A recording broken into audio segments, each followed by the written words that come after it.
What's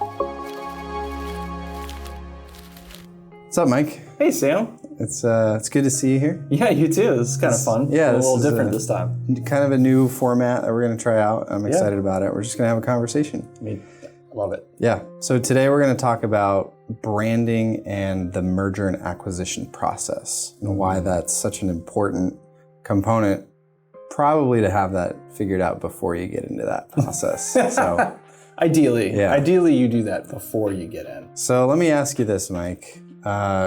Give us kind of an overview of why it's important to have your brand foundation set before you ever even think about that. Yeah, so I think there's a lot of reasons and a lot of factors you need to think about with your brand when it comes to M&A.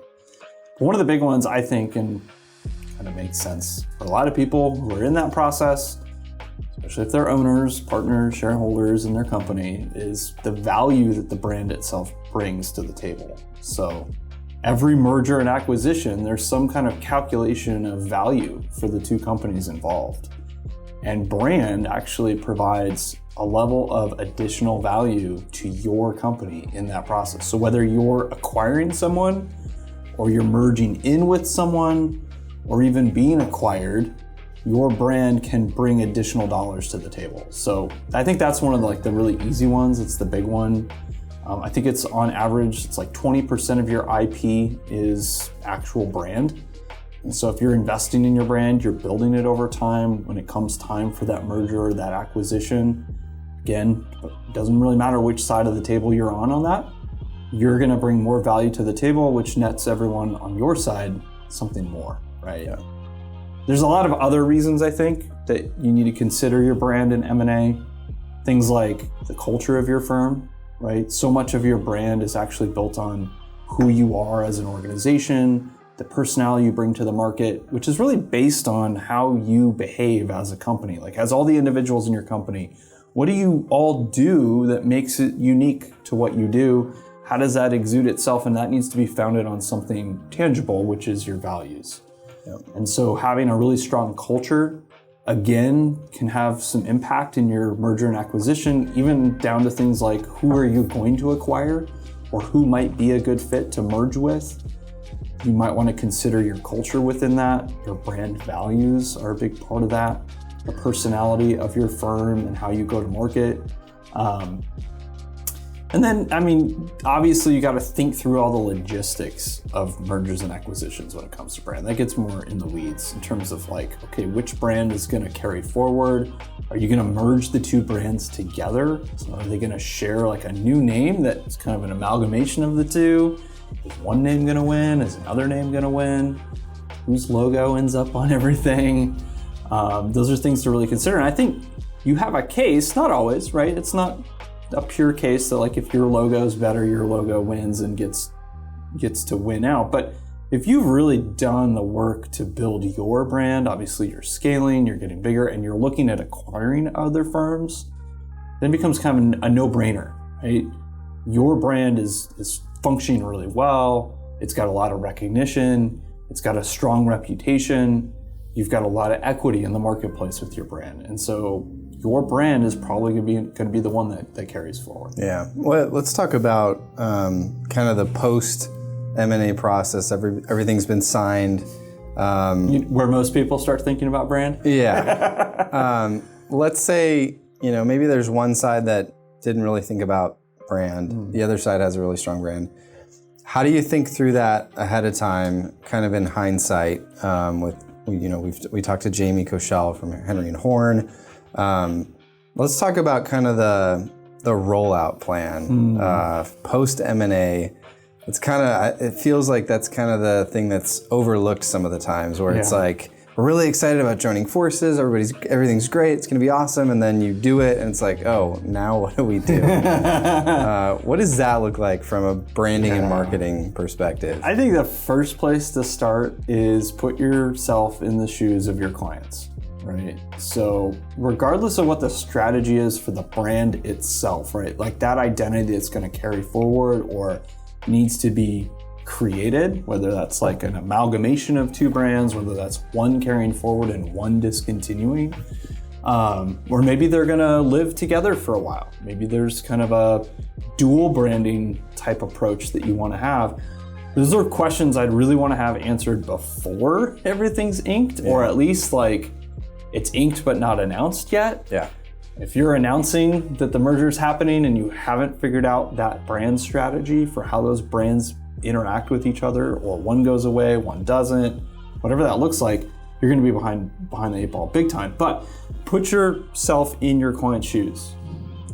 I've been working with this firm for a long time. They've done great service for me. I know Joe, and I know Wendy, and I know Susan, right? These are the people I work with all the time as my accountants and as my team that's supporting my business. They're merging. This is news to me, right? At some point, this is the first time I'm hearing about it. Yeah.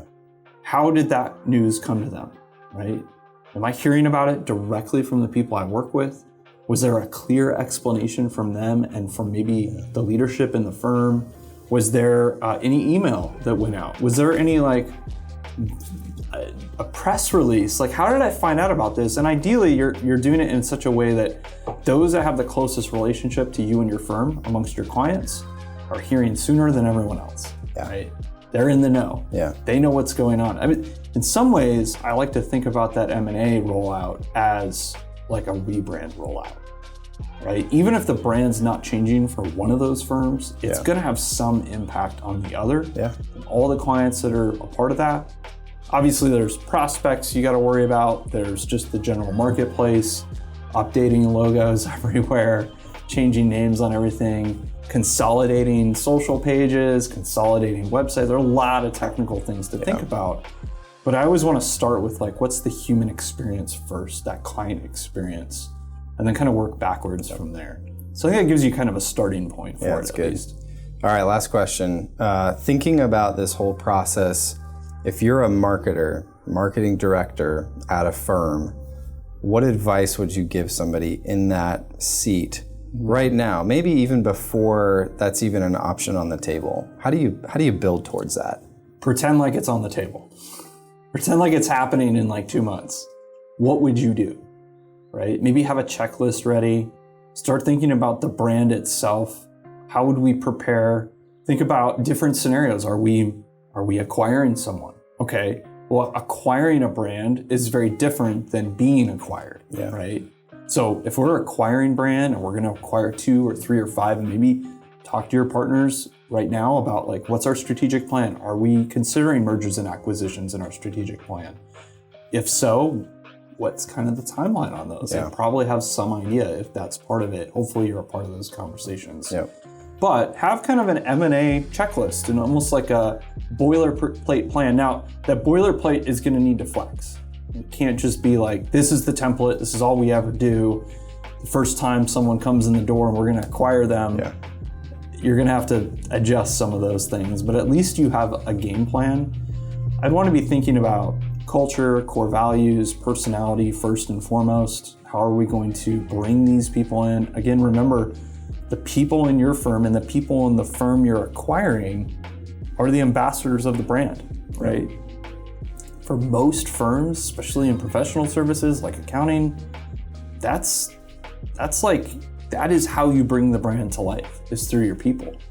And so start thinking about it now. How would we talk to our current people about a merger and acquisition and how the brand is impacted by that?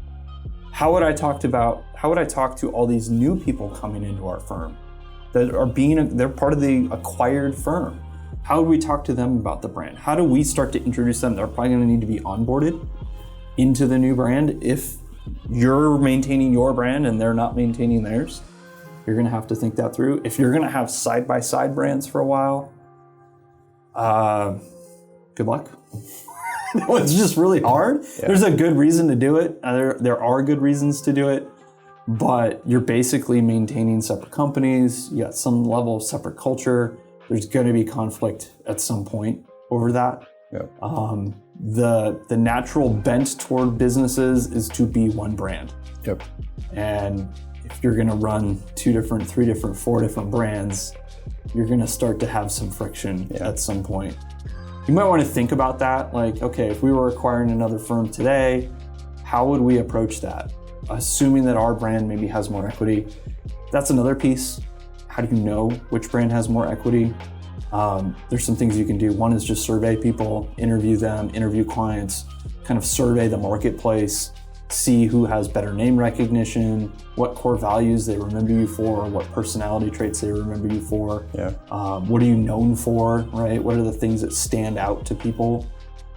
You can also use third parties, index of differentiation of accounting firm brands. That might be a place to start and just say, hey, where do we rank? Where do they rank?